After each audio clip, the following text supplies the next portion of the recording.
Hello everyone, welcome to civil staff Himachal. आज का lecture बच्चे हमारा बेस्ड रहेगा एनवायरनमेंट के पास्ट ईयर क्वेश्चंस पे, और आज का जो टारगेट टॉपिक रहेगा it will be Himachal specific environment. जो आपकी हिमाचल स्पेसिफिक एनवायरनमेंट है बच्चे, उसमें दो ही आपके टॉपिक्स बनते हैं। एक तो ये है state biodiversity strategy and action plan, endangered species जो एग्जिस्ट करते हैं हिमाचल प्रदेश में, and the factors responsible for biodiversity of the Himachal Pradesh. Next आता है बच्चे दी रेलेवेंस एंड रोल ऑफ आईपीआरस। देखिए दोनों पे ही क्वेश्चन पूछे गए हैं। ज्यादातर क्वेश्चन आपसे इस टॉपिक पे पूछे गए हैं, that is factors responsible for biodiversity decline in Himachal Pradesh. आप अगर अपने पास्ट ईयर पेपर्स देखेंगे, ऑलमोस्ट हर पेपर में आपको ये क्वेश्चन जरूर देखने को मिलेगा, ठीक है। और एक क्वेश्चन आज हम डिस्कस करेंगे ऑन दी आईपीआरस, ठीक है। सो टारगेट टॉपिक्स आपने देख लिए, टारगेट क्वेश्चंस देख लीजिए। दो क्वेश्चंस है, दोनों ही इंपॉर्टेंट है और दोनों ही आपके सिलेबस से डायरेक्टली रिलेट होते हैं। What are the factors responsible for decline of biodiversity in Himachal Pradesh? ये कौन से मेंस का है बच्चे? 2016 मेंस, 8 मार्क क्वेश्चन।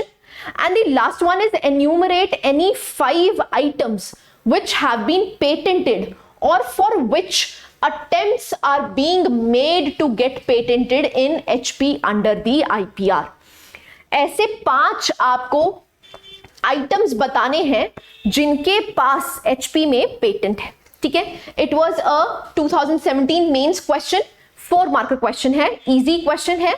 दोनों क्वेश्चंस को हम एक वन बाय वन देखते हैं। Let's start with this. What are the factors responsible for decline of biodiversity in Himachal Pradesh? अब देखिए यहां पर कोर कॉन्सेप्ट ऑफ एनवायरनमेंट कौन सा डील हो रहा है, that is biodiversity.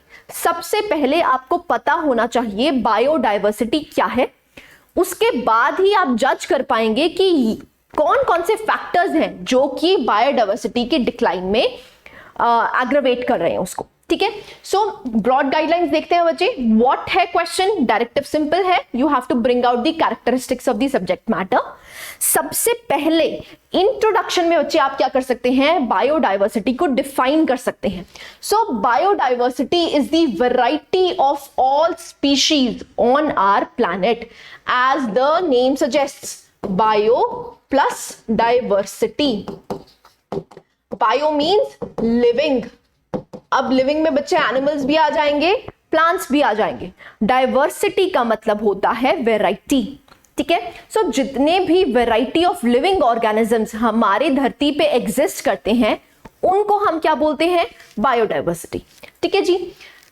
So it includes different plants, animals, birds, microorganisms, their genes, their habitats and all that। ये सब कुछ किस में आ जाएगा बच्चे? That is biological diversity में, ठीक है। ये biological diversity as a term introduce कब करी गई थी? 1980 में बाय लवजॉय। ये आप याद रख सकते हैं, एक फैक्ट है, अगर आप कोट करेंगे तो अच्छा लगेगा, आंसर इंप्रेसिव हो जाएगा, ठीक है। अब factors responsible for biodiversity decline in Himachal Pradesh क्या है? This is very important. Specific to Himachal Pradesh क्या है? Number 1 is agro horticulture.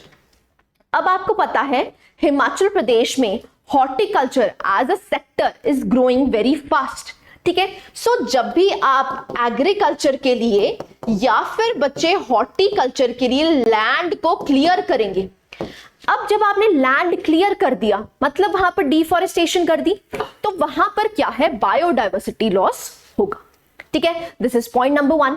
Point number 2 आता है द क्लाइमेट चेंज। अब देखिए जैसे जैसे ग्लोबल वार्मिंग हो रही है तो उसकी वजह से क्या हो रहा है बच्चे, क्लाइमेट चेंज। और जो भी हिमाचल प्रदेश के ग्लेशियर्स हैं वो क्या हो रहा है, पिघल रहे हैं। उसकी वजह से क्या हो रहा है, वहां पर फ्लड्स आ सकते हैं, फ्लैश फ्लड्स आ सकते हैं। तो वहां पर क्या हो रहा है, बायोडाइवर्सिटी चेंज हो रही है। अब सिंपल सी बात है, अगर आपके वहां पर ग्लेशियर्स मेल्ट हो रहे हैं तो वहां के जो स्पीशीज हैं वो उसको अडेप्ट नहीं कर पाएंगे और वो क्या हो जाएंगे बच्चे, endangered, they will even become extinct, ठीक है। तो वहां की जो बायोडाइवर्सिटी है वो क्या हो रही है, खत्म हो रही, ठीक है। So this is number 3 global warming. ये बच्चे एक सर्कल है, जब ग्लोबल वार्मिंग होगी तो ऑब्वियस सी बात है आपके क्लाइमेट चेंज होगा ही होगा। ठीक है, अब हिमाचल प्रदेश में बहुत सी इंडस्ट्रीज लगी हुई हैं, तो दैट मींस वहां पर global green house gases emit हो रही होंगी, जिसकी वजह से क्या हो रहा है बच्चे, ग्लोबल वार्मिंग हो रहा है। ठीक है, सो ये 3 फैक्टर्स हो गए। नेक्स्ट क्या है, imbalance between the development and environment. अब आपको पता है हिमाचल प्रदेश क्या है, बायोलॉजिकल डाइवर्सिटी में बहुत रिच है। ठीक है, अब क्योंकि वहां पर डेवलपमेंट भी करनी है, जैसे ही आप डेवलपमेंट करोगे it will harm the environment, हाँ कि ना। ठीक है, सो यहां पर क्या है बच्चे, इट इज क्या है इशू, सबसे बड़ा क्या है कि एक तरफ डेवलपमेंट है और एक तरफ क्या है, एनवायरमेंट। ठीक है, दोनों को एक्चुअली में आपको बैलेंस्ड अप्रोच के साथ लेके चलना है। बट क्या हो रहा है, वहां पर हम डेवलपमेंट को तो ध्यान दे रहे हैं लेकिन वहां की एनवायरमेंट को ध्यान नहीं दे रहे। ठीक है, नेक्स्ट आता है बच्चे लैक ऑफ अवेयरनेस। हाँ जी, क्योंकि हिमाचल प्रदेश क्या है, it is a land for tourists. बहुत से टूरिस्ट आते हैं और वहां की बायोलॉजिकल डाइवर्सिटी को हार्म करते हैं, तो वहां पर लोगों को अवेयरनेस नहीं है। ठीक है, सो वहां पर क्या जरूरी है कि वहां पर लोगों को अवेयरनेस हो। ठीक है, सो ये बच्चे 5 फैक्टर्स हो गए, the main factors which are responsible for biodiversity decline in Himachal Pradesh. ठीक है, अब कंक्लूजन में बच्चे आप क्या कर सकते हैं, वे फॉरवर्ड लिख सकते हैं, जिसमें आप क्या कर सकते हैं, स्टेप्स लिख सकते हैं। You can write the steps how you can conserve the biodiversity. ठीक है जी, आई होप ये बात समझ आई होगी। ठीक है, सो मेन क्वेश्चन आपका यही बनता है, what are the factors which are responsible for the decline of biodiversity in Himachal Pradesh. Directly आपके सिलेबस से उठाया गया है और बहुत बारी ये क्वेश्चन रिपीट हुआ है। ठीक है, सो ये वाला क्वेश्चन जरूर कीजिए, इट इज वेरी इंपॉर्टेंट। ठीक है जी, नेक्स्ट चलते हैं बच्चे। नेक्स्ट क्वेश्चन आता है, enumerate any 5 items which have been patented or for which attempts are being made to get patented in HP under the IPR। 2017 question है, 4 मार्क का question. अब एन्यूमरेट है, एन्यूमरेट का मतलब क्या, आपको मेंशन करना है 1 by 1। अब सबसे पहले इंट्रोडक्शन में आपको पता होना चाहिए IPR है ही क्या। Intellectual property rights are the rights given to the persons over the creations of their minds। अब इंटेलेक्ट का मतलब क्या होता है बच्चे, the inventions, the ideas of your mind। ठीक है, अब उन आइडियाज को प्रिजर्व करना, उन आइडियाज को भी राइट्स प्रोवाइड करना is known as intellectual property rights. ठीक है जी, जैसे फॉर एग्जाम्पल आप कोई भी इमूवेबल प्रॉपर्टी को क्या करते हैं, प्रोटेक्ट करके रखते हैं। ठीक है, ऐसे ही बच्चे आपने इंटेलेक्चुअल प्रॉपर्टी को भी क्या करके रखना है, प्रोटेक्ट करके रखना है। ठीक है, so these are known as IPRs, right. Next आता है, अब क्योंकि यहां पर टर्मिनोलॉजी थी पेटेंट। अब पेटेंट क्या होता है बच्चे, patent is an exclusive right granted by law to an inventor और assignee to prevent others from commercially benefiting from his or her patented invention। अब क्या है, जो पेटेंट्स होते हैं, वो पेटेंट्स का मतलब क्या है कि जब आप दूसरे को रिस्ट्रिक्ट करते हैं कि ये जो प्रोडक्ट है ये मेरी इन्वेंशन है। ठीक है, जब ये मेरी इन्वेंशन है तो राइट भी किसका है, मेरा है।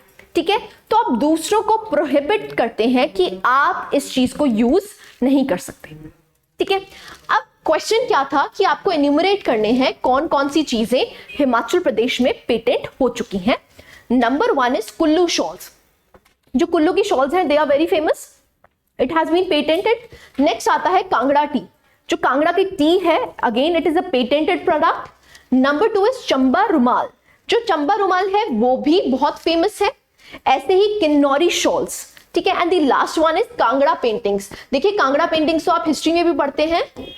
ठीक है, सो ये कांगड़ा पेंटिंग्स भी क्या है, पेटेंटेड है। राइट। आपको पीडीएफ में बच्चे फुल डिटेल के साथ मैंने बताया है कि आपकी कुल्लू शॉल्स में क्या स्पेसिफिक डिजाइन्स होते हैं, ऐसे ही कांगड़ा पेंटिंग्स में क्या क्या डिजाइन्स एन्यूमरेट किए गए हैं। वो आपका 8 मार्कर क्वेश्चन बन जाता है। अगर यहां पर 8 मार्कर क्वेश्चन होता तो मैं इसको ब्रीफली एक्सप्लेन करती कि किसकी वजह से इनको पेटेंट मिला है, ठीक है। But it is a 4 marker question, तो एज सच आपको डिटेल में लिखने की जरूरत नहीं है। लेकिन पीडीएफ में मैंने आपको प्रोवाइड कर दिया है कि बाय चांस आपसे अगर क्वेश्चन पूछा गया 8 मार्कर, तो आपने इनको ब्रीफली डिस्क्राइब भी करना है, ठीक है जी। कंक्लूजन में बच्चे आप क्या लिख सकते हैं कि हिमाचल प्रदेश ने स्पेसिफिक एक HPPIC that is Himachal Pradesh patent information centre बनाया है, जो एक्चुअली में 1998 में बनाया गया था।